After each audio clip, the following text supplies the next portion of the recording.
तो अब तक आपने देखा मैंड्रेनी के ऑफिसर से नताशा की लोकेशन उगलवाई, हॉकाई, नताशा और ब्रूस ने मिलकर बेइज्जती की बूमरैंग की, लिजर्ड लेडी आई और मार खा के गई। फ्लैशबैक में मैंड्रेनी ने नताशा से लॉकेट मांगा, नताशा ने मना किया। फिर लिजर्ड आया लड़ने के लिए, हल्क ने मार के भगाया। सबके सब फिर गए बार में दारू पीने, सब ने बैठ के अपनी दुख भरी कहानी सुनाई। और अब बारी है नताशा की। अब आगे कैसे हो सारे, स्वागत करता हूँ सबका। क्या होता है अगर वन नोबल्स खरीद लेता मार्वल को चैप्टर 3 के एपिसोड 11 में और पार्ट 3 थंडरबोल्ट्स मूवी की स्टोरी का। अगर पिछले एपिसोड देखने हैं तो डिस्क्रिप्शन में उनका लिंक होगा, जाके देखा फ्री वीडियो पे आओ। बाकी बिना देरी से देरी किए लेट्स बिगिन।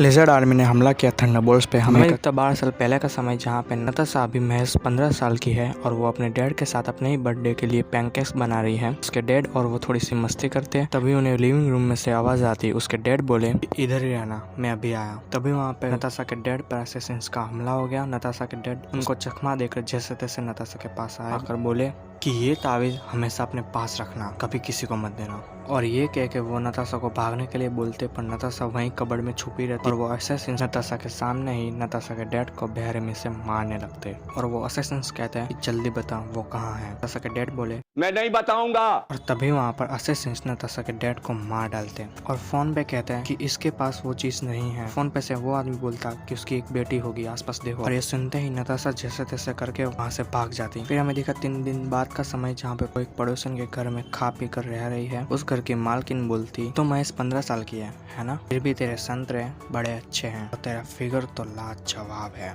और मैं तुझे जीवन भर तो यहाँ बैठ के खिला नहीं सकती है ना, तो मेरे पास पोस्टन का काम आया है, पैसे भी बड़े मिलेंगे अच्छे, बस तू हाँ कर दे। नताशा बोली कि का काम क्या है, कोई नया ट्यूशन है क्या? आंटी हंसती और कहती ज्यादा कुछ नहीं, तुझे बस पराये मर्दों के साथ रात बितानी होगी, और हाँ कंबल उठ के सोना नहीं है, बल्कि साथ सेक्स भी करना होगा। नताशा बोली पर मुझे ये सब नहीं आता। आंटी बोली अरे कोई नहीं बेटा, मैं हूँ ना, मैं सिखाऊंगी तुम्हें, चलो आओ मेरे साथ कमरे में। पता नहीं क्राइम पेट्रोल का एपिसोड क्यों लग रहा है। ऐसे हालात में बेहतर यही है कि वक्त रहते इंसान सतर्क होकर अपने जज्बात को काबू में रखकर अपने कदम पीछे हटा ले और अपनी जिंदगी को एक नई दिशा की तरफ मोड़ने की कोशिश।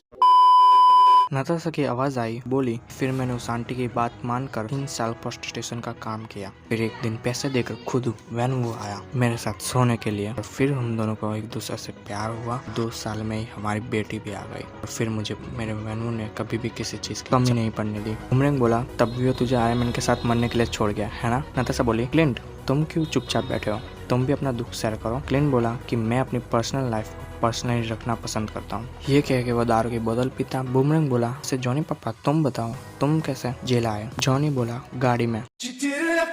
बूमरैंग बोला नहीं मतलब किस कारण से आए थे। जॉनी बोला गुनाह किया था। बूमरैंग बोला हाँ तो वो तो मैं जानता हूँ, पर वो गुनाह था क्या। एलन ब्रॉन्स्की बोला कि बीवी इसके डैड के साथ सो रही थी। बूमरैंग टोक कर बोला अरे ऐसे वीडियोस तो मैं रोज देखता हूँ। कौन सी कैटेगरी है वो? हाँ ओल्ड एंड यंग या फिर फादर इन लॉ। क्यों सही बोला ना। बाय द वे फिर क्या हुआ? एलन बोला तो इसने गुस्से में आकर पूरे घर को जला डाला, उसमें उसके 2 बच्चे भी मर गए जल के। बूमरैंग बोला चिंता मत कर मेरे भाई, हो सकता है कि वो दोनों बच्चे तेरे ना हो, तेरे बाप के हो। तो इस पे ह्यूमन गुस्से में आगे बढ़ता। एलन कहता रुको बहुत हो गई बातचीत, अब काम पे ध्यान देते हैं, अभी जाके देख कर आता हूँ हम कितनी दूर है। दिखता थंडरबोल्ट रॉस, जिसके पास एक आदमी आके बोलता बॉस एंटीडोट तैयार है, बस हमें वहाँ तक उन्हें पहुँचाना होगा। तो थंडरबोल्ट रॉस अपने कुछ सिपाहियों को लेकर जाता हेलीकॉप्टर में। हमें दिखता मैंड्रेन जो हेलमेट पहनकर जा रहा है उसी हेलीकॉप्टर में। हमें दिखती नताशा जो क्लिंट के पास जाके बैठती और कहती भगवान ने दुख तो सबको दिया है, औरत को जन्म देते वक्त, मर्दों को अंडे फूटते वक्त। क्लिंट हंसता। नताशा कहती बस अगर दुख को शेयर नहीं करोगे तो बढ़ते ही रहेगा। क्लिंट बोला मेरी बीवी मेरी बेटी को जन्म देते वक्त ही मर गई थी, ऊपर से मेरी नौकरी भी चली गई थी। मेरी माँ ने बोला कि तुम्हारी बेटी लकी है, उसके आते ही सब कुछ बुरा बुरा हो रहा है। मैंने उनकी बात ना सुनकर अपनी बेटी के लिए असैसिन्स का धंधा शुरू किया, उसमें यूनिकनेस लाने के लिए बो एंड एरो यूज करने लगा। नताशा बोली तुम्हारी बेटी की क्या उम्र है? क्लिंट बोला 8 साल। अच्छा मेरी बेटी की उम्र 7 साल है। मेरे बाप को तेरी माँ पे क्रश था, मेरी माँ को तेरे बाप पे क्रश था, मुझे तेरे पे क्रश है, मुझे भी। अबे हवस की पुजारन मुझे बोलने तो दे।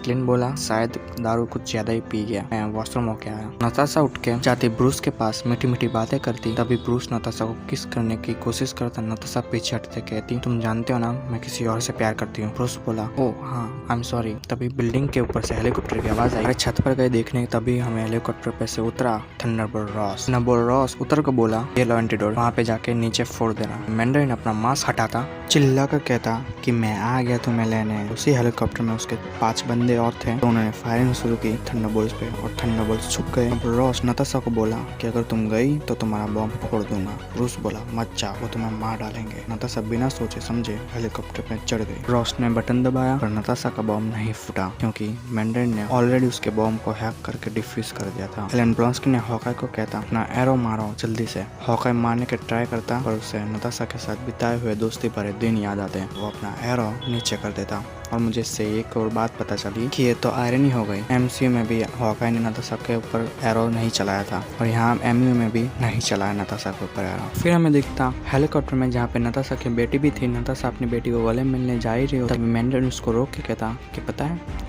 जिस लॉकेट को तुम मामूली सी आखिरी निशानी समझती हो उसकी पावर्स का तुम्हें अंदाजा भी नहीं है। हाँ मैं ही था जिसने तेरे डैड को मरवाया था, मतलब कि उस फोन पे मैंडरिन ही था। फिर वो कहता कि तुझे क्या लगता है तेरे साथ 10 साल से क्यों तेरे प्यार में हूँ? ना ना मैं तो इसके प्यार में हूँ। रिंग की तरफ उंगली करके बोला। ये कह के वो एक हाथ से धक्का मारता नताशा को, दूसरे हाथ से रिंग छीनता। नताशा किसी बिल्डिंग पे थोड़ी सी चोट खा के नीचे गिरती। उसकी बेटी भी नताशा के पास जाने के लिए भागती तो मैंडरिन उसे भी धक्का मार कर कहता तेरी भी कोई जरूरत नहीं है, चली जा। और नताशा की बेटी का सर सीधा बिल्डिंग की एज पर टकरा के नीचे गिरी। और ये सब कुछ देख रहे होते थंडरबोल्ट्स। नताशा टूटा पैर लेके जैसे तैसे नीचे पहुंची पर तब तक बहुत देर हो चुकी थी। वहीं पर लीजा ने दम तोड़ दिया और नताशा अपनी बेटी की डेड बॉडी को हाथ में लेकर जोर जोर से रोने लगी।